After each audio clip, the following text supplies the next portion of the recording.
Welcome to the Degenerate Nation podcast, episode number 204. I am with Wendy. How did we get this far, Andy? I just started digging and I just kept digging.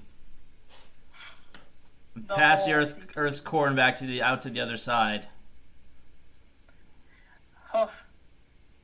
Japan is filled with corruption and bedpans as I thought it was? Yes, Japan is not on the other side. They usually say China is on the other side. I don't know why. Remember it was the dig a hole of China? Oh, all the time. Yeah, I don't want to do that anymore. I don't want this anymore. They don't want you anymore. They just attacked India. They didn't attack India, but they killed like 20 Indian soldiers. Chinese did. No big deal. Just World War III. Sad trombone. Like that? There we go. That'll work. Good job, China. Yeah, bedpans. Japan has a lot of bedpans. There's probably like fetish bedpan stuff out there too. They have a lot of fetishes in Japan. I don't know why. It just a thing. You can buy women's used panties and vending machines there. Not in the same ones that'll have a Snickers. Like you're a kid and you accidentally hit the wrong thing. You get, I wanted a Snickers. Like, no man, you want the panties.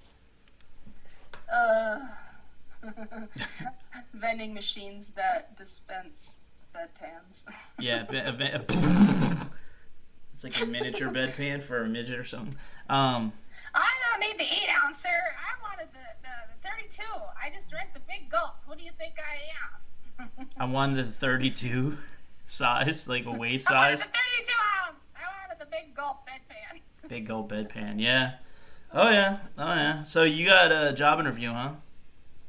Yep. I'm going to be a corrupt. You know what? I don't actually know what the title is. I just said, yep, I'll interview. Oh, you don't even know what you're going for? I've been there. We're just like, I'm worth nothing. Just take me. And then I turn down what they give me because I'm like, I'm worth something. Click yes. I went out for the same multi-level marketing thing twice and didn't realize it both times. Twice. Vector marketing, which is Cutco knives. Do not sell Cutco knives unless part of your plan is to get a bunch of knives to stab yourself with, or have someone, a nice, courteous person in your community stab you with. Or perhaps mount them all to a door and run out the door as fast as you can. Cutco! We're going to relive The Shining. Yeah. Yeah, Cutco knives. He's not going to stab his way out of the door. He's going to throw himself into the door. Yeah. And then when he's frozen outside, he's actually impaled on the door. Here's depression. Yeah, don't try to use a bedpan when it's frozen out. No. Don't take a shit in a frozen bedpan. So yeah, you're gonna be super corrupt and give me some monies, right? Exactly. You gonna funnel some money towards me? Yeah. I just clicked yes if they wanted a Zoom interview. So I'm like, okay, I've never used Zoom, but I'm up for a challenge. So let's see how many routing numbers and stuff I can glean off of off the interview. How about what type of cleave did you show in this interview? I didn't show any because it was a woman. I wasn't really turned on. I wasn't really turned on by the recruiter. Well, you're not. She said something about what? Well, you don't suddenly lower it more if you're turned on by the person. You just go in with a certain amount or not. Oh, okay. See, it doesn't dip lower and lower like you're at. Oh. Titties are out. I want the job. Just shut up. It was over the phone. Tomorrow is the Zoom interview. Oh, okay. Oh, okay. So you're saying that I shouldn't have one of those little automatic... No, don't have a cleavage lower depending on if you're attracted to the person. I don't think it works that way. You just have to take a leap of faith. What makes you the ideal candidate for this job? I don't know. Is it hot in here? Yeah. Titties are out! I'm ashamed that my man titties actually move like that, too. Ooh. I don't always used to be that way. Muscular. I had pecs before. I mean, they weren't great, but Muscular. no, I don't have muscles at all. Like I have shoulder muscles. That's it. It's weird. Well, use your shoulder muscles and make those man titties into blinkers. Turning left. I got a buddy that can like do that pec thing where it moves. He can move it on its own, and he's got pec muscles. It's pretty cool. Oh, well, good for him. Yeah, he can make that. He can make that shit dance, son. Dance. Yeah, I can do that too. It's just buried by flaccid breast material. Flaccid breast material. Excellent. Pretty much. Well, it's not lactating. It's kind of on hiatus, like permanent hiatus. Yeah. I have no purpose but to hang here and to tell you when it's cold outside. You know, it'd be weird if you could like make titty milk for forever, but you couldn't. But you just your ovaries still don't work, but you can like make like titty milk to when you're like 74 and you're like shooting out titty milk. Oh, that'd be awesome. I'm Yeah. sure Japan would come up with a fetish porn for that. Old. Hey, guess what? I gotta go to the... why is it that everyone comes to my nursing home for my titty milk? I tell you, they don't feed me well enough here. Your accent. Calcium and It's so calcium thick. and all the things I need to make titty milk at this damn nursing home. It's so thick. Where's...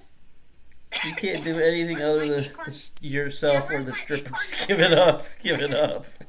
I gotta get out of here. I go back up to my room. All these young people coming around because they don't want to breastfeed their babies, and my tits are damn near down to my walker ends, and I'm like just tripping over these things.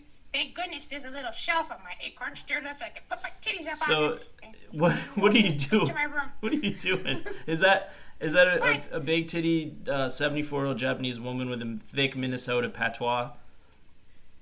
Yeah, sure. Why not? Yeah. Pretty Why good. not? Pretty Why good. not? Good for you.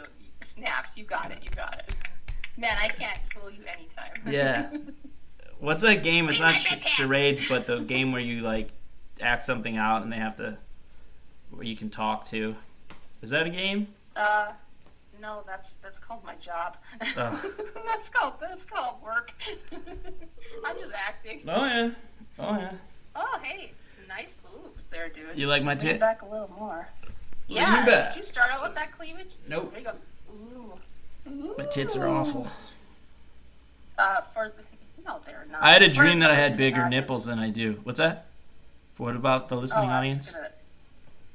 The listening audience needs to know that you're like rubbing yourself ever so erotically. Not lovingly though, just on your erotically. t-shirt. Just erotically. There is no love. No love for self. Love is lost. I've lost the love. Oh, love is lost, no like involved. Just loathing of self and breast that I call home. And I dumped it out with my bedpan. It fell out of my butt and I threw it away. And now the bedpan is clean, but the smell's here to stay. Everybody smell that. Everybody smell that. Wendy's That's kinda cool that the beatboxing. love ballad like fell into a dubstep song. That's not dubstep. What the hell? Dubstep is like.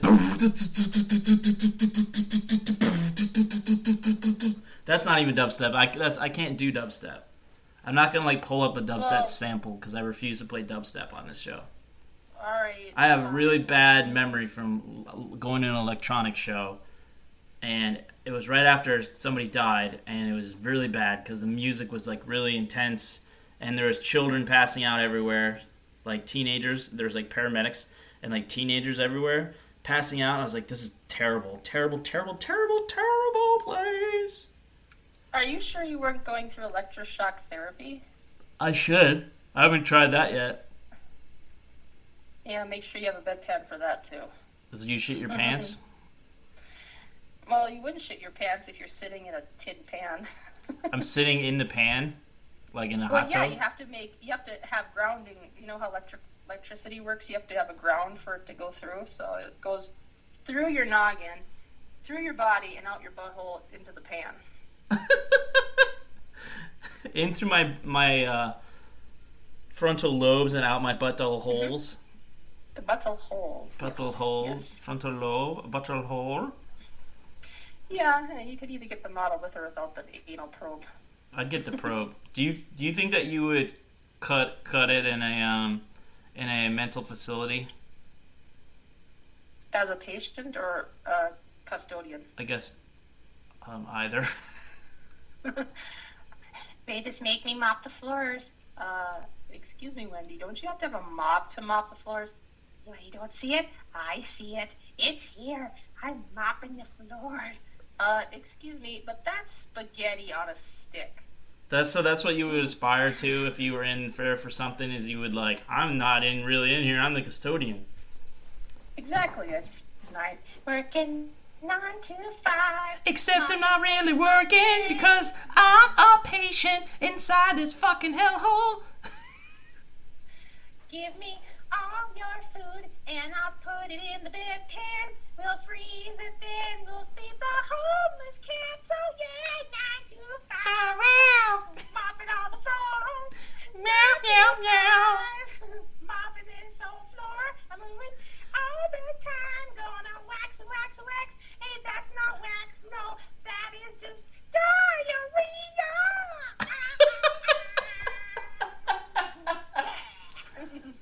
We should a mental facility near you. We should change our narrative, and that we actually all of us except Luther Danger met in a mental health facility. I mean, it fits Patrice, fits me, fits you, in varying degrees. Yeah, pretty much. I'll own that, absolutely. 100%. You're only missing the sadness. Yeah, and the spaghetti. The food was okay because you had to bring it yourself in the outpatient one. Inpatient, I guess they served you food. What the heck? You brought a brown bag lunch to your own therapy? Yeah. Interesting. The worst. Who made it for you? My mom. Yourself? No, it was good food. My mom made me sandwiches. But we got I think we got...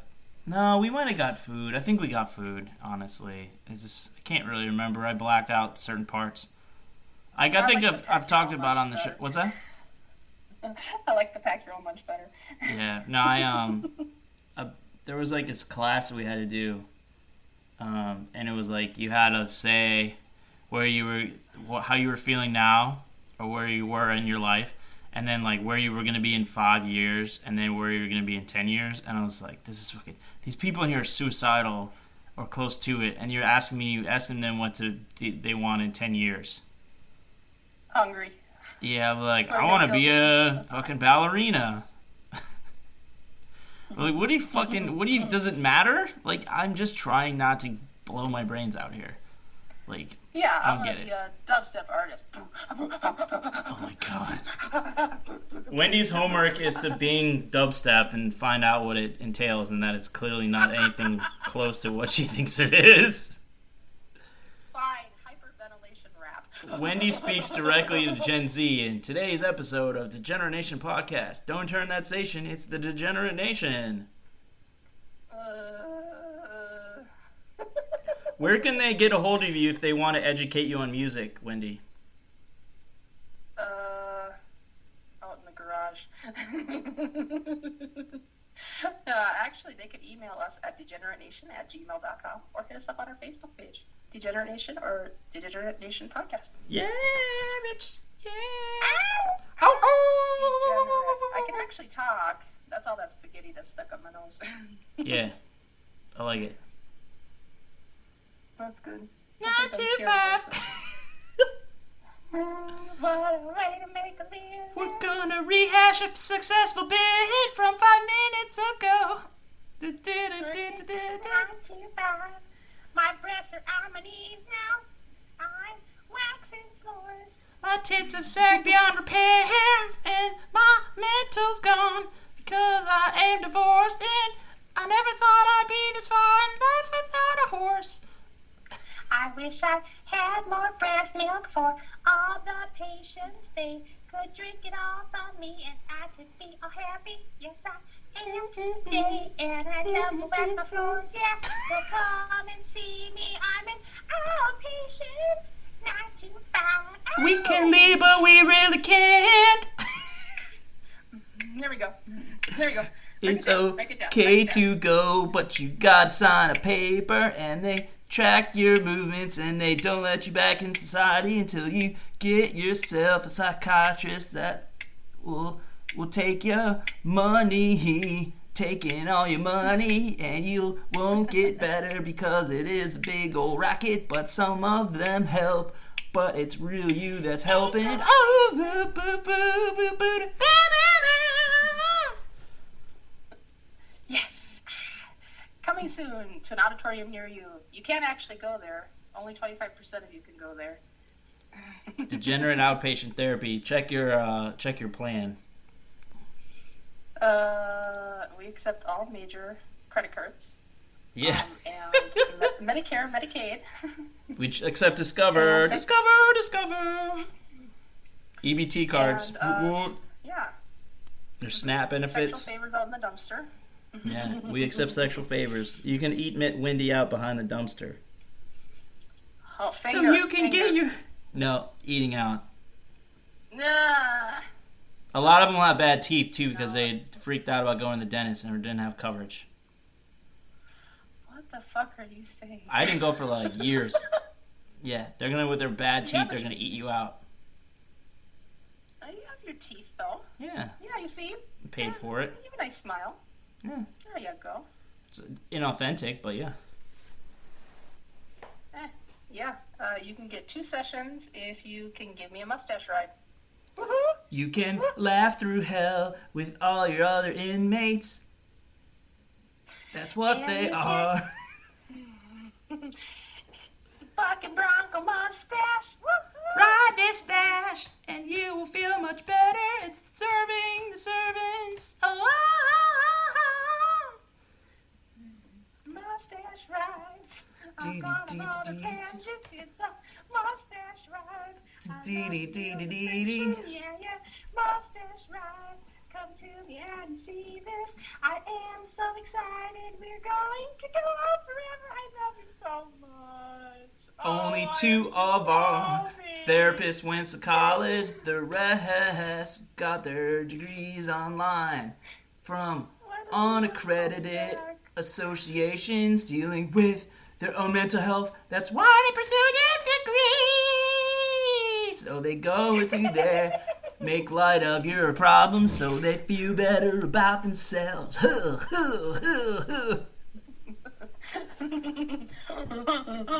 This is an untenable bit that we have run into the ground. Floating cat. Yeah, this is we don't have a shark that jumps the shark, but we just had a cat come across your car. Fucking random fucking cat. That just seals the deal. Our show's gone downhill. It's okay, I don't care. Yeah, he's just a random pussy outside the window. Some random pussy and trying to get in your outpatient. What's it doing? What's that pussy doing? Is it one pussy or many pussies? Just one. I think he's trying to get me to stop singing. It's in the multi-puss. It's in the multi-puss. Multi-puss. Outpatient multi-puss. So you would choose to be a janitor for the outpatient instead of the inpatient? Yes. It's probably wise. Yeah. I mean, I could just be a method actor from 9 to 5. 9 to 5, they're paying me to be a janitor because I'm in point experience. I don't actually get any money, but I get acting credits. They sign off on my release form. Wouldn't it be terrible if the real janitor showed up at 5 o'clock and I'm checking out and I said, "Give it 5, it's your turn. Check out, check in, check out." And then he goes in there, "God damn it. It's coated in spaghetti and diarrhea again." Yeah, this crazy woman. Yeah, because you can leave it was like 9 to 3 for me, and I got a ride some of the time. A lot of times I drove myself, but I don't know. It was like fucking 5 years ago, but it's like it stays with you. Yeah, How did they get spaghetti to dangle from the ceiling fan? I don't know. Yeah, that's called mopping with the Oh, they teeth. threw spaghetti at the guy place. trying to hang himself. With spaghetti? No, they threw spaghetti at him. Hey, get down! They couldn't reach him because they were short. They're Lilliputian degreeless therapists, and they were throwing fucking spaghetti and meatballs up at the ceiling to try to get the person trying to hang themselves from hanging themselves. They didn't die. They didn't die. So all of the actual therapists and psychiatrists and psychologists at this mental institution, What? midgets? They were midgets? Is that what you're saying? Emotional midgets. They were midgets? Emotional midgets. They were dead inside, and they were trying to... I'm definitely an emotional midget. Yeah, you are. They were trying to, like, help us, and it didn't really help. You want to hear a poem? We should close close-ish with the poem that I wrote in the fucking hospital. I don't think I've ever shared it. Is it something that you're feeling right now? Let me see if I got it on this. It is something I'm totally feeling. That's good, though. Not really feeling it. It's just... But we're talking about, the past and about the experience there. And while your hand is down your pants, you might as well feel. So yeah, my hand is totally down my pants right now. Yeah, I've noticed that. Bravo to you. Bravo right? To you. I couldn't last that long. No. Without actually touching it? Right, exactly. I'd have crept down there right now. Yeah, and me and my grundle sniffing capabilities, so I'd have been all up in that.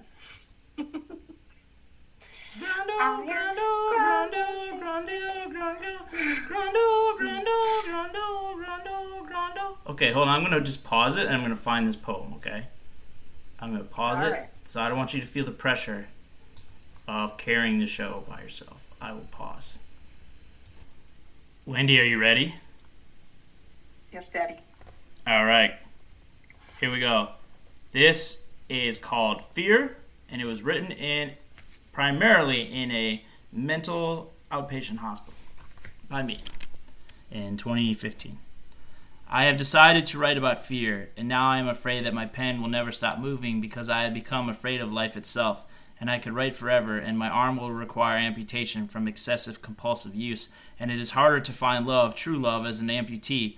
Most people fantasize about their own idea of physical perfection, standing next to them in adulation, hanging on every word, something akin to worship, from someone objectively beautiful, with all their limbs, and you live entirely for them, and they can barely exist without you, because only in your mind can someone be so perfect, symbiotic, love you completely, and even though you know this person exists solely in your mind, that you are your own love of your life, and can worship yourself, understand only self, you fail to make the connection, and you don't know how to love yourself, and are eternally lonely, utterly desolate, and so is everyone who fails to see that they are their own dream lover.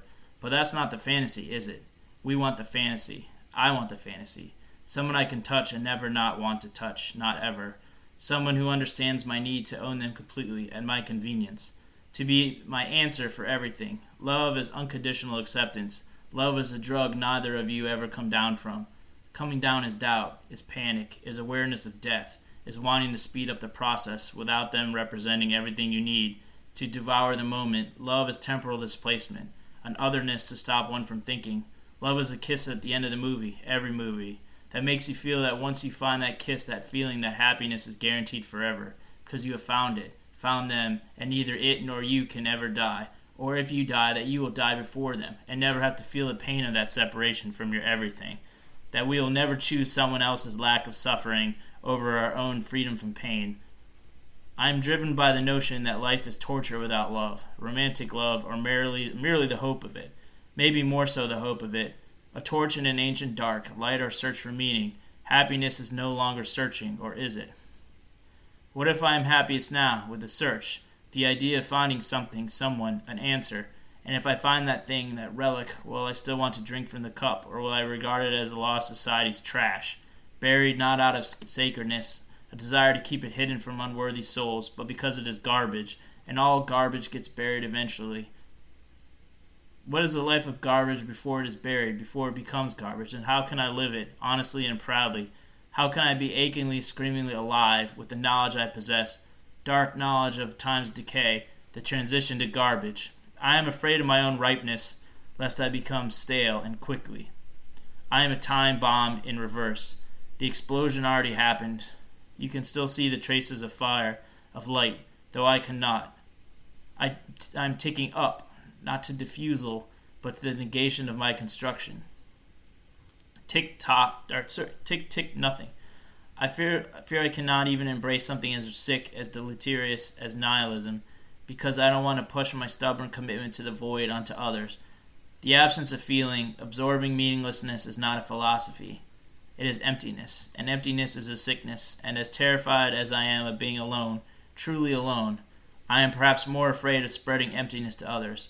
I wish I could inoculate everyone to what I feel, all that I fear, all the waste my mind produces, save them from eating my shit just because they cross my path, mouth open, heart open, mind open, but I know I only want to save others in theory. In practice, it is too sloppy, and you lose too much. How can you save someone intent on destroying themselves? How much will you lose in the effort? I fear the limitations of my empathy, that altruism is merely a pretty shiny theory for me, a pleasant idea I will never commit to, because I cannot picture it saving me from myself, that all I really want to do is take, as you give to me with an earnest smile and thank me for the opportunity. You're welcome. I fear that I will never change, and that all the light and beauty in me were meant to be snuffed out by my true self, long stuck in a sort of puberty, now a nascent adult, fresh, energized, sentient, my fragmented, conflicted, restless, naive, wistful, angry self, fused together, warped.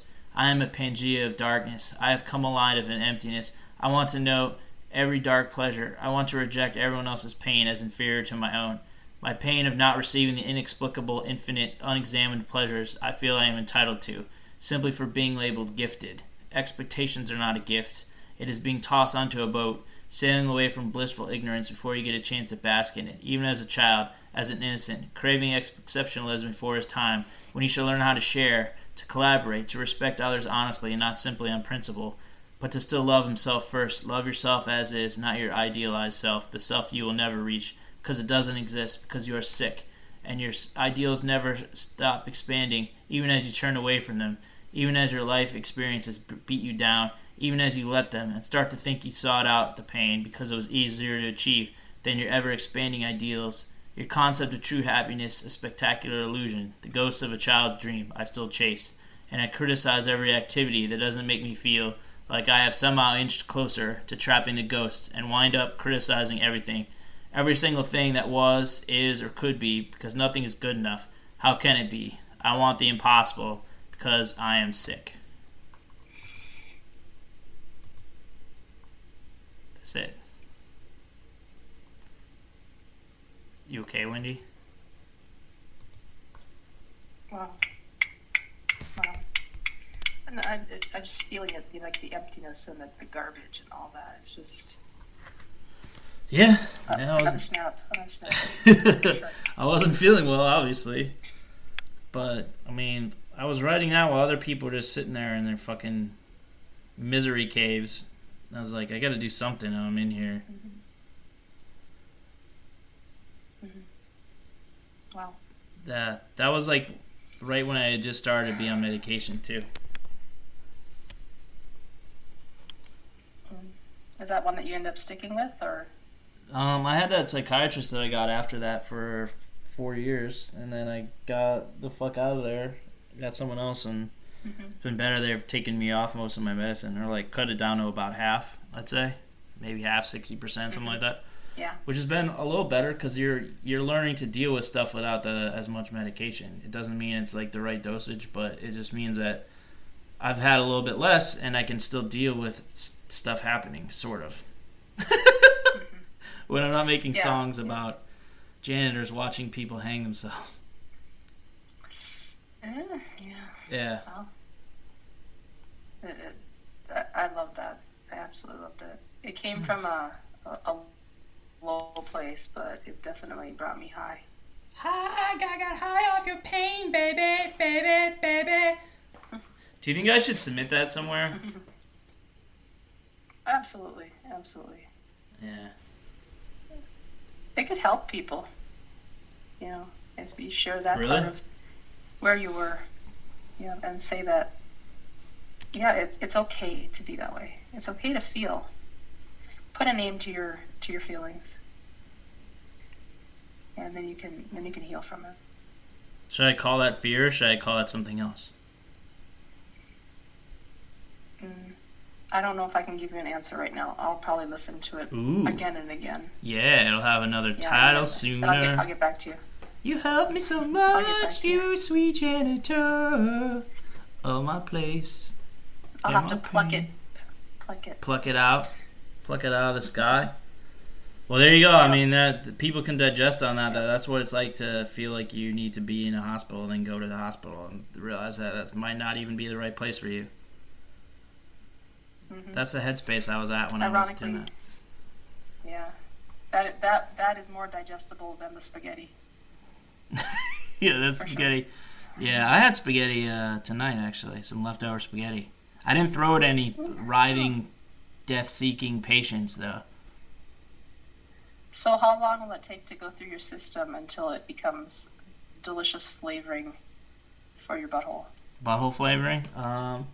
About 3 hours. Butthole flavors. Butthole. So what are you going to do to get this job? Pretend I'm the employer, okay? We're going to go soon. We got a big Zoom interview tomorrow. Big time. I'm the Zoom master. I know, right? I'm the guy. It's a guy. Or it's a woman. What do you want it to be? Who do you want it to be? Transgender. No, I can't. I don't know how to do that.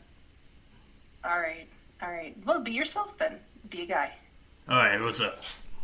Do you want this job? Hi. Of course I do. Do you want this job? What are you willing to do to get this job? I will wax all your floors. No, don't back down. Say, no, I'm here because I'm qualified for this position. If the position is changed to include something I don't feel comfortable with, then you can fuck off. You want me to tell them to fuck off? No, I mean, but if they act like I was just acting right there, like, what do you want to do to do this? What are you going to do to be? Then you just say, fuck off, man. I got a job. I'm a co-host. Okay. All right, so what qualifies you for this position?